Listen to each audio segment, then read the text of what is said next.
네, 여러분 안녕하십니까? 저는 이순신 전략연구소장 이봉수입니다. 오늘은 여러분들과 함께 이순신 장군의 적진포 해전에 대해서 알아보도록 하겠습니다.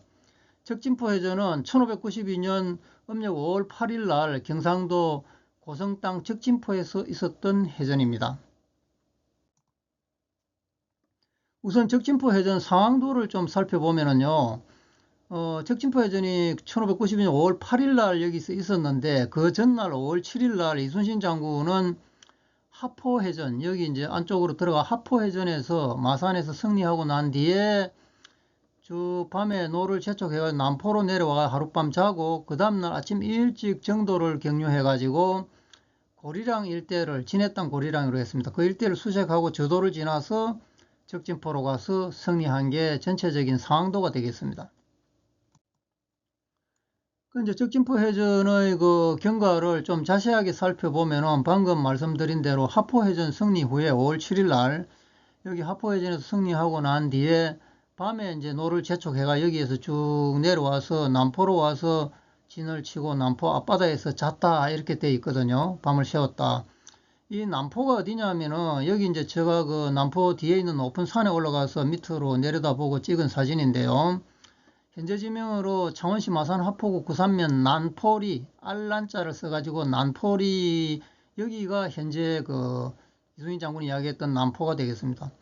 그런데 1993년 이전에는 이순신 장군하고 똑같이 난포라고 하다가 이상하게 지역 주민들이 옛 이름을 찾는다면서 알란자를 바꾸어가지고 난포리로 개명을 해버렸는데 좀 저는 이해하기 힘듭니다. 다른 사료들을 다 찾아봐도 옛날에 여기는 남포가 맞았거든요.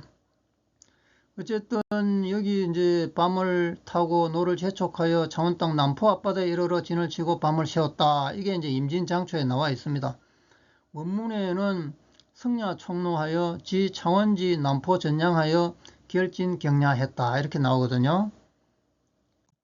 거기서 이제 자고 그 다음날 이순신 장군이 그 남포에서 자고 그 다음에 이제 적진포로 이동을 하는 경로가 어떻게 되느냐 하면은 8일 이른 아침에 진해땅 고리랑의 적선이 유박하고 있다는 소식을 듣고 여기 남포에서 이제 그 아마 정보를 수집해 보니 이쪽 일대에 적이 있다는 그런 이제 기배를 들은 모양입니다. 그래가지고 바로 이제 여기서 발선 명령을 내려가지고 출전을 하는데 여기 들어가가지고 내의 섬들을 협공 수색하면서 이 말이 나오거든요. 이 안에 들어가면은요. 굉장히 지형도 복잡할 뿐더러 여기가 량이 붙으면 원래 육지와 섬 사이 혹은 섬과 섬 사이의 그 좁은 협수로를 말한다. 제가 그렇게 정의를 내린 적이 있는데 여기도 똑같습니다. 물살도 굉장히 세고요.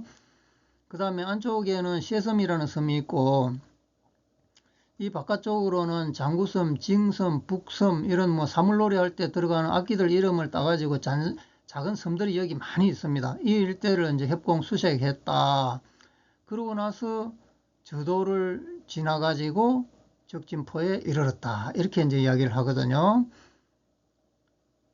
근데 이제 좀 더 자세하게 살펴보면 고리량이 어떤 곳이냐 하면은 고리량은 여기서 보면은 마산 하포구 구산면 구봉리하고 저도 사이 방금 이야기한 대로 여기가 고리량이거든요. 이거는 이제 저도 산 꼭대기에 올라가 가지고 고리량을 내려다보고 제가 이제 찍은 사진이 되겠습니다. 여기가 이제 고리량인데 이쪽 그 고리량이라는 지명이 여기가 고리량이라는 것을 최초로 찾아낸 사람이 바로 저입니다. 그 다음에 이제 고리량 다음에 저도를 지나서 적진포로 갔다 이러는데 이게 이제 저도거든요. 저도 이쪽 그 구산면 구봉리 쪽에서 저도 섬을 바라보고 찍은 사진인데 이 다리가 붉은 다리가 일명 그 사람들이 콰이강이 다리라 그래요. 그리고 이제 이쪽은 둘레길도 아주 참 잘 조성이 돼 가지고 있는데 제가 여기 사람들하고 같이 멀리 둘레길에서 고성 땅 그 적진포 쪽을 가리키면서 지금 설명을 하고 있는 그런 상황이 되겠습니다. 다음에 이제 적진포에 이르러가 적진포 해전이 벌어졌는데 5월 8일 날 오전에 이제 해전이 벌어졌거든요. 장소는 적진포인데 고성군 거류면 화당리가 되겠습니다. 그리고 그 지휘관은 조선의 이순신 장군하고 원균 장군인데 정과는 적선 13척을 모두 격파를 했습니다. 여기가 적진포가 이제 그 고성군 그루면 화당리 가서 직접 찍은 사진이고, 거기에 가면은 화당리에서 세워놓은 적진포였던 화당리 마을 이렇게 되어 있습니다. 근데 이제 이게 적진포가 어디였던가 여기에 대해서 그동안 여러 가지 설이 많았습니다. 거기 뭐 광도면, 통영시 광도면 적등리라는 설도 있었고, 그 다음에 또 그 고성군 동해면 내산리 아니면 그루면 당동리 뭐 이런 여러 가지 설들이 있었는데, 2014년 1월 24일 날 고성박물관에서 적진포 해전 지명 고찰 학술 심포지움을 개최해가지고 여러 사료들을 이제 다 그 고찰을 한 결과 여기는 고성군 그루면 화당리가 적진포가 맞다. 이렇게 이제 결정적인 연구를 하신 분은 전 동아대학교 총장을 하셨습니다. 동아대학교 박물관장도 역임하신 신봉근 박사님이 그런 이제 연구를 해가지고 그 팀에서 이제 이런 결론을 내렸거든요. 그런데 이제 저도 동료도라는 지도를 살펴봤더니 여기에 남촌이 있지 않습니까? 남촌진 내지는 남촌보가 있는데 그게 바로 적진포다고 이렇게 기록이 되어 있어요. 이게 비록 뭐 조선 후기에 그린 김정호가 그린 동료도이긴 하지만 그래도 적진포가 남촌이 있고 여기가 요즘 지명으로 그루면 화당리라는 데는 이 지도만 보더라도 어느 정도 짐작을 할 수가 있습니다. 적진포 해전의 전과가 어떻게 되느냐 한번 살펴보면은 일단 그 나간군수 신호하고 순천 대장 유섭, 대장은 대신 나온 장수인데 그때 권준이 그 관찰사가 불러서 가고 대신 나온 사람이 유섭인데 둘이가 힘을 합쳐가지고 대선 1척을 격파했습니다. 그 다음에 급제 박영남하고 보인 김봉수가 대선 1척, 보성군수 김덕광이 대선 1척, 방답첨사 이순신, 무의공 입부 이순신이죠. 한글 이름 이순신 장군과 똑같습니다. 대선 1척을 격파했습니다. 사도첨사 김만이 대선 1척, 녹도만우 정훈이 대선 1척, 전봉사 주몽룡이 중선 1척, 군관 이설과 송희립이 힘을 합쳐서 대선 2척을 격파했습니다. 그리고 군관 정로이와 이봉수가 대선 1척을 격파를 하고 그 다음에 군관 송한련이 중선 1척을 격파를 했습니다. 근데 이제 여기 쭉 이순신 장군이 언급한 이 척수를 적선을 격파한 척수를 합쳐보면 11척이거든요.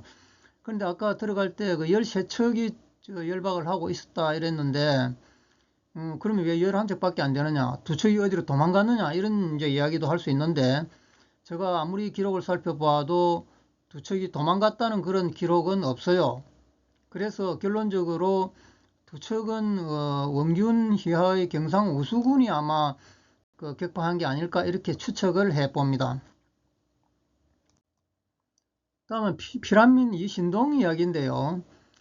이제 해전에서 승리하고 난 후에 조선 수군이 좀 쉬고 있는데 갑자기 산꼭대기에서 향화인 이신동이라는 젊은 사람이, 향화인은 아마 기화인입니다. 일본에서 기화를 했던 사람인 것 같아요. 산에서 아이를 안고 막 달려 내려와가지고 이순신 장군에게 울부짖으면서 왜군들의 만행을 막 알립니다. 그 적진포 해전이 있기 하루 전날 이놈들이 와가지고 우리 동네 민가를 약탈하고 재물을 배로 가져갔습니다. 소를 잡아가서 술을 마시며 밤새 노래를 부르는데 가만히 숨어서 들어보니 모두 그 조선 여인들이 잡혀가서 부르는 조선 노래였습니다. 이런 이야기를 하거든요. 참 가슴 아픈 일이죠. 그리고 이제 어머니와 처자는 외적들에게 쫓겨가지고 흩어졌는데 행방을 지금 알 수가 없습니다. 그러거든요. 그리고 막 울고 그러니까 너무 흐느껴 우니까 이순신 장군이 하도 가련해서 배에 태워서 데려가려고 따라가자고 이야기를 했는데 이신동은 어머니와 처자를 찾아야 된다면서 다시 산으로 올라갔습니다. 이걸 바라보고 이순신 장군이 굉장히 가슴 아파했거든요. 이런 사연들도 다 임진장초 옥법화 예병장에 다 기록이 되어 있습니다. 그럼 적진포 해전의 승리 요인이 뭐냐? 일단 제가 볼 때는 적의 소재에 대한 정보 수집을 잘했다. 고리랑 일대를 철저한 수색을 했고 거기에서 적의 종적을 파악해가지고 적진포 쪽으로 추적해서 따라갔다. 이런 이제 정보 수집을 잘한 데는 애민정신이 큰 원동력이 되었다. 이 신동의 경우만 봐도 그렇지 않습니까?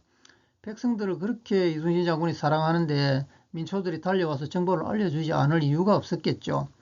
결론적으로 지휘관의 정보 수집 능력과 탁월한 판단력이 적진포 해전의 승리 요인이다. 저는 그렇게 분석을 했습니다.